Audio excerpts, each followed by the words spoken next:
Chapter 8: The Powers and Limitations of the Subconscious Mind. The subconscious mind is the mind of nature. It possesses extraordinary powers and intelligence, but no inspiration. It is instinctive, it is animal, it is natural, but there is nothing godlike about it. It is of the earth and the physical plane. It can be described as the inner forces of nature resident within our body. Having said this, we have said nearly all there is to be said about the subconscious. Yet, this is the mind of which some people have made a veritable god. The subconscious mind, if led aright, is a very good friend, reducing all repeated thoughts and actions into habit, which, in time, becomes settled and part of the very life itself. Thus, by conscious right thinking and conscious right action, a good habit is formed, which becomes, in course of time, practically automatic. This, of course, builds up the character, which in turn affects the life. It will be seen then how important is the right use of this willing and faithful servant. It is no god, it has no inspiration, but it is a very useful servant, as we shall see.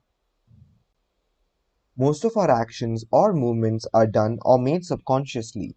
The reason that practice makes perfect is that the subconscious mind learns to do the task, and by so doing, takes it off our hands.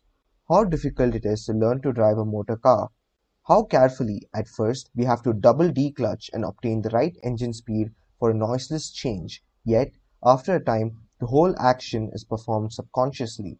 It is the same with piano playing. Many players, some better than others, can play the most difficult classical music without consciously recalling it to mind. As soon as they try to remember, the whole piece leaves them, but as long as they leave the whole matter to the subconscious, which never forgets, they can keep on playing. I and my conscious mind are not doing much of the actual writing of this book. We think the thoughts and have something to do with the formation of the sentences, but the subconscious mind writes them down. If I had to think of each word and letter, my task would be hopeless, and I should become half dead with fatigue. The subconscious mind, however, is even more helpful, for it does the bulk of our thinking, and can be taught to do a great deal more. If we had to think everything out laboriously, according to the laws of logic, life would be unbearable. Instead of this, our subconscious mind does the bulk of our thinking, and if we give it a chance, will do it in an extremely accurate manner, strictly according to the laws of logic and without the slightest fatigue. The more that we train the subconscious to do our ordinary thinking for us, the less we suffer from fatigue. Fatigue is unknown to the subconscious mind, therefore we can never tire it or overwork it. The subconscious mind can be made to do more and more work for us if we will delegate definite work for it to deal with. One who has learned thought control, who can take up a matter, consider it in all its bearings, and then dismiss the subject from his conscious thought, is able to increase his efficiency 100% and reduce his mental fatigue almost to vanishing point. Instead of laboriously working out his problems and worrying and scheming over them, he simply dismisses them to his subconscious mind, to be dealt with by a master mind which works unceasingly, with great rapidity, extreme accuracy, and entirely without effort. It is necessary, however, to give the subconscious every available information, for it possesses no inspiration or superhuman wisdom, but works out logically according to the facts supplied to it. This great, natural, untiring mind downstairs, as it has been called, is also capable of doing even more useful work still. A writer or speaker or preacher can collect notes and ideas for his article, book, speech, or sermon and pass them down to his subconscious mind, with orders that they be arranged in suitable order, division, subdivision, and so on. When he comes either to write or prepare the notes of his speech or sermon, he will find all the work done for him, and all that he has to do is to write it down, entirely without effort or fatigue. Again, a businessman who has learned to make use of his subconscious mind in this way need not juggle or worry or fatigue himself by planning and scheming for the future. All that he need do is to submit the facts to the greater mind downstairs, and all the planning will be done for him entirely without effort, and far more efficiently than he would have done it through laborious conscious thinking. The following, which has just been brought to my notice, is a striking confirmation of the teaching of this chapter. In a recent issue of Collier's magazine, an interview with Henry Ford appeared.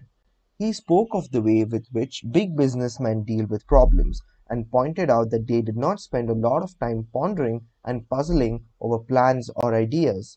He said, "An idea comes to us. We think of it for a little while and then we put it in the pot to boil.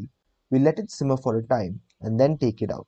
What Henry Ford means, of course, is precisely what we have been saying, viz., that the idea or problems is dismissed to the subconscious mind, which works it out and presents it to the conscious mind for judgment.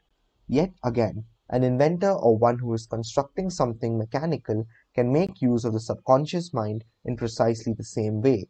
Let him sum up the whole problem, arrange all his facts and available information, and pass them all to the subconscious mind, when, if a successful result is within the range of possibility, an answer or idea will be forthcoming.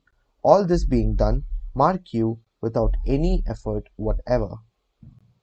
All this may seem, especially to some readers, rather wonderful and far-fetched, yet there is nothing occult or mysterious about it.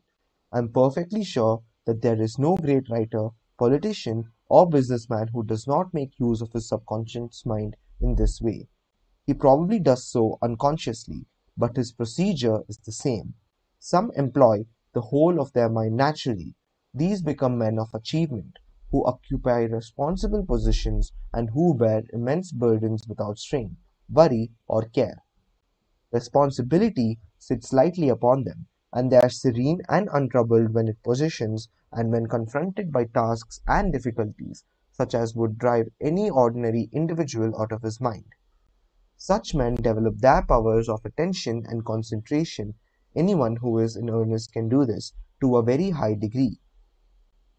They are at great pains to get to the root of a problem and obtain all the available data possible, but after that it is their subconscious mind that does all the work and which arrives at a decision. While it comes natural to a few to use their subconscious mind in the correct way, the majority of people find themselves unable to do so. Such, however, can acquire the art by training. First, it is necessary to learn thought control, so as to be able to take up a problem or dismiss it entirely from the mind at will. When a problem is passed on to the subconscious to be worked out, the subject must be dismissed entirely from the conscious mind. The problem must not be worried over, nor the thoughts allowed to dwell upon it. It must be left entirely to the subconscious. Second, every possible detail and information connected with the problem must be grasped by the conscious mind, and the whole matter, pro and con, visualized before being passed to the subconscious. It will be seen, then, that thought control of a high order is necessary, also powers of attention and concentration. These can all be developed by anyone who is really in earnest. A good way of starting the use of the subconscious mind is to hold the problem in the mind just as one is going to sleep. There must not, upon any account, be any attempt made to solve the problem or to worry over it. Instead, the main facts of the case, on both sides, must be marshalled, and the case presented to the subconscious mind in much the same way as you would place it before your lawyer. Having done this, dismiss the whole matter to your subconscious mind, and in most cases you will find in the morning that a solution has been arrived at without any effort or fatigue on your part.